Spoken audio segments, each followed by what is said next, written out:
And South Africa is increasingly being exploited by international criminals to push drugs to other parts of the world. Only a few days ago, police intercepted a 70 million rand cocaine shipment at the Durban harbour. And on Friday, an 80 million rand stash was found at King Shaka International Airport. eNCA reporter Dasen Thathiah looks at the extent of the growing problem.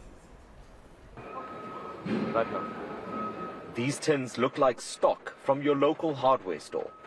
But what's inside is not as legally available. Over 70 million rand in cocaine, packed and disguised within a shipment of paint from Brazil. Our members that are working here in Durban Harbour, together with the intelligence in KwaZulu-Natal, are quite effective in that they were able to detect this from when it started coming until it arrived here. So we do have quite a strong team that is working on profiling of these containers, which will now and then pick up these crimes and import of drugs whenever it happens. Of course, some of it is destined to other countries, but we are working. We don't work alone. We work with all countries, from Brazil, some other countries in the US and in UK, Australia. We are working with other countries in order to detect this. 2 days later, a second shipment is traced to the King Shaka Airport precinct. There, cocaine worth 80 million rand is cleverly packaged and hidden in a warehouse. It's not the first time police have made such discoveries at the Durban port. In February, 1.3 billion rand in cocaine was recovered after a covert operation. Once again, the origin was South America.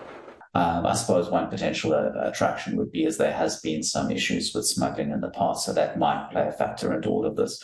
But in comparison to other ports that are available within Southern Africa, Durban Harbour, Cape Town Harbour are certainly kind of good destinations to use, because if the other alternative is Walvis Bay, but of course if you go up the east coast of Africa, it's you can have to go as far up as sort of Mombasa, and then that adds additional costs to your kind of transshipment. So it largely has to do with location, but also the sophistication of South African ports.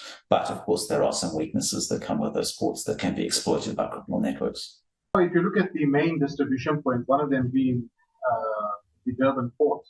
And if you look at South America, Brazil in particular, a lot of cocaine is being siphoned through from that specific region, as well as Mexico, And I know for a fact, because I work very closely with the port, I'm also the chairperson for the main business forum there. And I must congratulate the police on the most recent pass that they've made. And so it definitely starts at the port. If you're looking at volume, it's not through road, but not discounting the fact that drugs can come through the road. Data from the United Nations Office on Drugs and Crime shows that maritime trafficking spiked significantly after the COVID-19 pandemic. Although KwaZulu-Natal has seen a sharp hike in cocaine usage, South Africa is still not an ideal market for the drug. So South Africa does have a cocaine consuming population, but it's relatively small compared to other drugs such as marijuana, for example. So most of the cocaine is either destined to go to North America, the US or Canada, or it goes to Western Europe, or it goes to Australia or parts of Asia. This essentially means that South Africa's purpose in the global cocaine network is primarily as a transshipment node. The problem is huge. And due to our ports of entry, we are one of the hubs where we become sort of a distribution point for Africa as well as other countries across the world. And obviously from a producer's point of view and from the syndicates and cartels' point of view, is you want to get the best possible price for your cocaine. So South Africa doesn't present as a major market because, very high levels of unemployment and poverty. There are cheaper drugs to consume. So you do have sort of niche consumption within, major cities, within wealthy communities within South Africa, but that's certainly not where you're going to make your money with the rand being relatively weak. The UNODC's global report on cocaine shows how South Africa is one of the top 5 countries for inbound contraband shipments to Europe. And so the traditional routes out of South America would be to go, often if you're going to Western Europe, and that's where we're interested, because if you're going to North America, there are ways and means of doing that. But certainly from a South African point of view, we've got to look at what's happening in Western Europe and what's happening in Australia. Although police seem to be pushing back harder against the criminal syndicates, serious questions are being raised about who is facilitating the shipment of drugs here. In terms of the holes, one of them being corruption, right? If you can corrupt a customs official or you can corrupt a policeman at that particular point, it becomes easier to get it through, to pass through that. Corruption's the biggest one, because without what we call it insider threat, without the find someone inside, it becomes very difficult. So it does present quite serious risk for corruption at the ports, and it can weaken the ports and can lead to greater infiltration of organized criminal groups into the Durban port. So I think it's really important. The Durban port has a number of kind of control mechanisms in place, scanners in place. I think it's important to look to tighten that up as much as possible, given the constraints.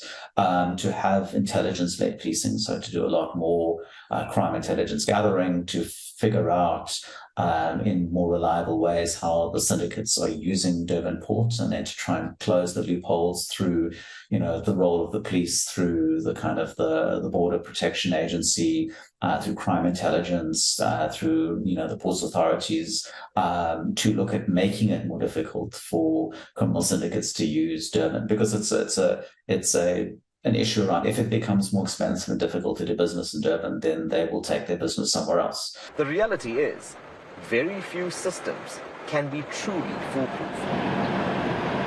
They have a risk management system in place. It's a specific system in place where they will never be able to check every single container. Let's put it there. It's impossible to check every single container, because you delay the entire port. And as you know, it's the busiest port, and we already have issues of congestion. And there's pressure to balance safety and security with the demands of business. It causes delays, and I think that's where it comes. Your customers want specific containers. The clearing agents want to clear it for customers. It takes long, so no doubt there's an impact to them negatively, maybe financially, where these containers must stand longer. Because remember, there's a process that law enforcement does. Once the container is identified as a suspect container, it will be quarantined to a specific area. Once it's been quarantined, and if they feel they don't have the right tools in that space, they will send it to another area, even as far as Johannesburg, to set it for it to be inspected. So by the time your customer receives your container, it can be 2 weeks, 3 weeks. So no doubt there's a domino impact on the shipping as well as the goods that's coming into the country. The South African Revenue Services Customs Division referred our request for an interview to the SAPS. In a statement, it says, SARS is working hard at inculcating and fostering a culture of voluntary compliance with our tax and customs laws. Where individuals woefully and brazenly engage in non-compliance, including smuggling drugs into our country, SARS will make it hard and costly for those that undermine our customs and tax laws. We will continue working with other law enforcement agencies to confront any criminal acts.